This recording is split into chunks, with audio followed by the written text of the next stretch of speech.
This is the current route for Nashville Road, University Boulevard, and Loving Way. With the hope of easing traffic, it's having its effect on locals, with Nashville Road closed this Sunday and possibly next Sunday. While the seats are different here in Diddle since WKU changed its broadcast in 2000, letting Schrader go.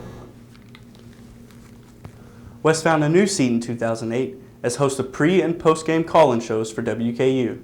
Anthony led Christian County to the state football championship here in Bowling Green as a quarterback. Hickey ultimately chose the hardwood over the hashes, from dribbling to scoring and winning. Wakes me up every day, get a knock on the door every hour from about 7 to 9. Somebody wanted me to move a car. When the city of Bowling Green proposed a roundabout last year, it received mixed reviews from locals.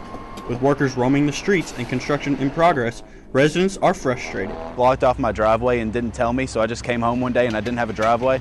Only weeks into the production of the roundabout, it has already taken its toll on locals. It wakes me up in the morning. I work 40 hours a week. I'm a full-time student. I need as much sleep as I can get. According to the Bowling Green Police Department, 16 collisions happened at Nashville Road and University Boulevard in 2013. Kentucky Transportation Cabinet Public Information Officer Wes Watt hopes the roundabout brings those numbers down. The main thing with cutting down on traffic accidents is, number one, the speed. With a roundabout, your speeds are much slower, so you don't have people at a high speed going through a green light per se. This is the current route for Nashville Road, University Boulevard, and Loving Way. With the hope of easing traffic, it's having its effect on locals, with Nashville Road closed this Sunday and possibly next Sunday. No, we have not received any notification of anything. We got notified through Western Parking and Transportation that this is going to be shut down, but as far as the city goes, they have not told us what we're going to do. Even with the city building the roundabout to help the community, residents believe different steps could have been taken. They really could have picked a better time, maybe not during the semester. Reporting for News Channel 12, I'm Dylan Evans. Good evening, sports fans. The Kentucky Journalism Hall of Fame inducted 7 new inductees last week in Lexington, Kentucky. Former Western Kentucky University play-by-play announcer Wes Schrader didn't anticipate the call. To be inducted into the Kentucky Journalism Hall of Fame is kind of exceptional. It's something you never expect as a sportscaster. Schrader admits his first plan didn't work out, so he went to his backup plan. I just love doing it. I wasn't good enough or big enough to play, and I wanted to stay in sports and just being a part of the program. Current voice of the Hilltoppers, Randy Lee, sees why radio listeners kept turning the dial to hear Wes's call. A neighbor of yours, and he was at the back porch talking to you over maybe a cup of coffee. He had that style that just would just bring you in. He was like he was talking with you, not at you, and just really made him quite unique. While the seats are different here in Diddle since WKU changed its broadcast in 2000, letting Schrader go. Wes found a new seat in 2008 as host of pre- and post-game call-in shows for WKU. The outset hurt feelings, but it's a bid proposal. It's a business situation, and you have to take a step back and recognize that. Even though he left as play-by-play announcer, he certainly hasn't been forgotten. He's really one of the true legends in the sports broadcasting industry and the radio network level. And just to be able to have such a storied career and to be rewarded by going into the Hall of Fame is just icing on the cake. Reporting for The Extra Point. Till then, good night, sports fans. I'm Dylan Evans.